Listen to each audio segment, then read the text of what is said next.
Every week, headlines scream the same thing. Another tech giant announces layoffs. Google, Amazon, Meta, Microsoft. Tens of thousands of people suddenly out of work. But if you listen to these companies, it's never about layoffs. Oh no, it's streamlining operations, optimizing the workforce, or strategic restructuring. Sounds harmless, right? But behind those buzzwords lies a darker truth. Many companies are lying about why they're firing thousands of people and what they plan to do with the money they're saving. So today we're pulling back the curtain on the corporate spin machine. Because these layoffs aren't always about economic necessity. Sometimes they're about profits, perception, and power. The myth of tough decisions. When a CEO announces layoffs, they love to frame it as a painful but necessary choice.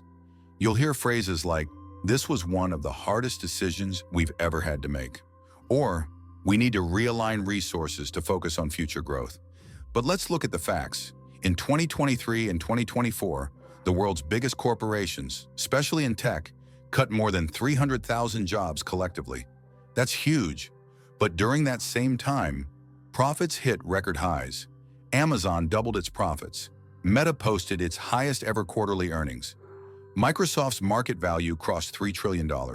So if these companies are making more money than ever, why the layoffs? Because layoffs aren't about survival anymore.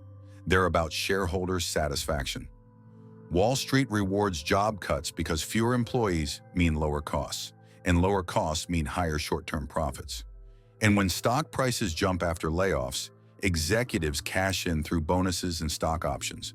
In other words, layoffs have become a business strategy, not a financial necessity.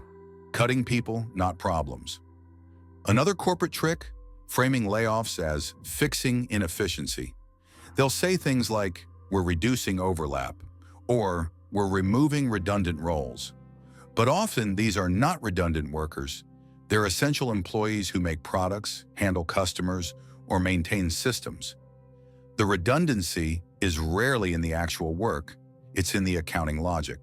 For instance, when Google cut 12,000 jobs, many of those employees were from departments that were performing well. Engineers, designers, recruiters, all gone overnight. Yet Google's executives received multi-million-dollar bonuses that same year. The real reason?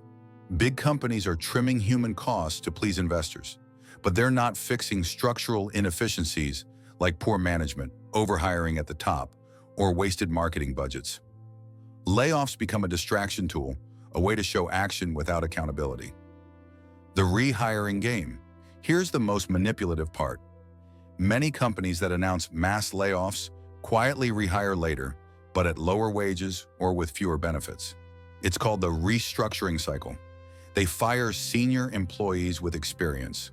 Those who cost more, then reopen similar roles months later under new titles like contractor, associate, or freelancer.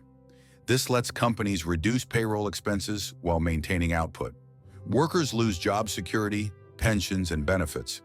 But the corporate bottom line looks stronger. For example, some major tech firms have slashed their full-time workforce by 10 to 15%, but increased their contractor headcount by the same amount within a year. So when they claim they're reducing workforce size, they're not really shrinking. They're reshuffling and spinning it as smart management. It's not about efficiency, it's about optics. The AI excuse. And lately, there's a new buzzword justifying everything. Artificial intelligence. Every press release now includes lines like, "We're embracing AI to streamline operations," or "We're automating processes to improve efficiency." But the reality? Most companies don't even have full AI systems in place yet. They're using the idea of AI as a cover story to justify mass layoffs. By saying AI will replace jobs, they make cuts sound futuristic, almost noble. Investors cheer because it sounds innovative, even if the technology isn't ready to take over. And here's the kicker. Many of these same companies then hire AI consultants or third-party firms to handle the work, often at higher costs than the employees they just fired. So the AI excuse isn't about transformation, it's about corporate storytelling. The hidden financial trick. There's also a clever accounting move hidden behind layoffs, something called a restructuring charge. When a company fires people, it can list severance and other costs as a one-time expense. That means future profits look cleaner and bigger. It's like taking a financial painkiller now so that the next quarter looks healthy for investors. But here's what they don't say. These restructuring costs often hide the true financial waste, failed acquisitions, overpaid executives, or bad product decisions. Instead of admitting failure, they call it strategic adjustment. For example, when a tech giant writes off $1 billion loss from a failed project, they often fire staff immediately after. It's not about saving money, it's about masking mistakes. Layoffs become the corporate version of sweeping dirt under the rug, the human cost of corporate lies.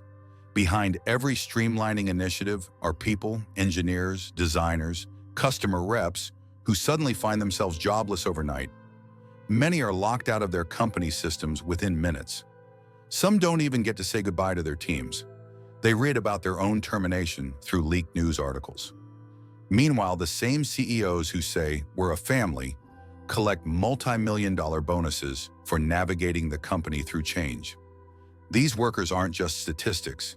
They're human beings who kept these companies alive during the pandemic, who built the systems, wrote the code, answered the calls. And yet they're treated as temporary tools instead of valued contributors. The corporate lie about layoffs isn't just financial, it's moral. The psychology of corporate spin. When companies lie about layoffs, it's not just to protect stock prices, it's to protect brand image. Corporate communications teams spend weeks crafting the perfect phrases before a layoff goes public. They use words like transition, reorganization, or workforce optimization because they sound clinical, not cruel. It's a psychological trick. If a CEO says, we're firing 5,000 employees, people get angry. But if they say, we're realigning our workforce for greater efficiency, it sounds almost responsible. The goal is to soften the blow, to make investors, customers, and even employees believe it's all part of a grand plan, not a human tragedy. But this language does more than hide the truth. It normalizes corporate cruelty. The more these phrases are used, the less shocking mass layoffs become. Suddenly, losing 10,000 jobs isn't news, it's just another Tuesday on Wall Street. That's not communication, that's conditioning. The media's silent complicity. You might wonder, why doesn't the media call this out more often? Why aren't these lies front-page scandals?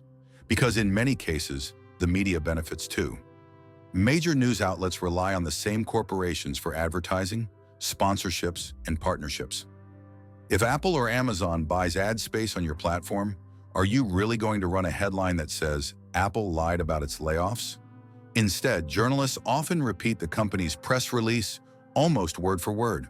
The phrase, strategic restructuring, gets recycled so often it becomes accepted fact. And here's the kicker. Many business analysts quoted in these stories are actually industry insiders or consultants paid by corporate clients. They're not neutral observers, they're part of the PR machine. So the public narrative stays polished. Layoffs are smart, inevitable, or part of the cycle.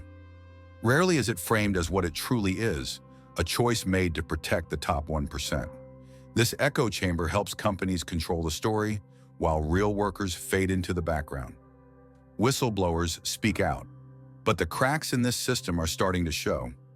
Over the last few years, whistleblowers from inside major corporations have started speaking out, revealing just how calculated these layoff strategies really are. One former HR executive from a leading tech company told reporters, the layoffs were planned months in advance, long before any financial downturn. The leadership needed to hit a margin target for Wall Street, so we were told to cut staff even though our division was profitable. Another insider from a major retail chain revealed that the company intentionally leaked layoff rumors before earnings season to lower expectations and then surprise investors with slightly better results. This is manipulation at a corporate level. Companies manufacture bad news to make later good news look better. Some whistleblowers also confirm that executives rehearse internal scripts before making announcements, even hiring crisis consultants to coach their tone, so they appear sympathetic while reading statements written by lawyers. The corporate machine doesn't just lie, it rehearses the lie. The bigger lie, the market decides. Perhaps the biggest myth of all is that the market forces these layoffs, that companies have no choice but to follow economic realities. But markets don't make moral choices, people do. Executives decide to cut jobs rather than trim executive pay. They choose to please shareholders over protecting employees, and they spin it as inevitability. The market made us do it. It's the perfect scapegoat. Meanwhile, other companies in the same industries manage to protect their staff by cutting bonuses, reducing dividends, or pausing stock buybacks. So clearly, it's not the market, it's management priorities. And when leaders hide behind market pressures, they erase accountability. They want you to believe it's all out of their hands, when in reality, it's all in their control. Layoffs are no longer just about money, they're about manipulation. Corporations have learned to disguise greed as efficiency, cruelty as innovation, and mass firings as progress. And we've all at some point believed them. But now people are asking harder questions. They're demanding transparency, ethics, and humanity from the companies that profit off their work. Because when the world's richest corporations keep lying about layoffs while their CEOs get richer, it's not a business strategy. It's a betrayal, and it's time we stop accepting the lie.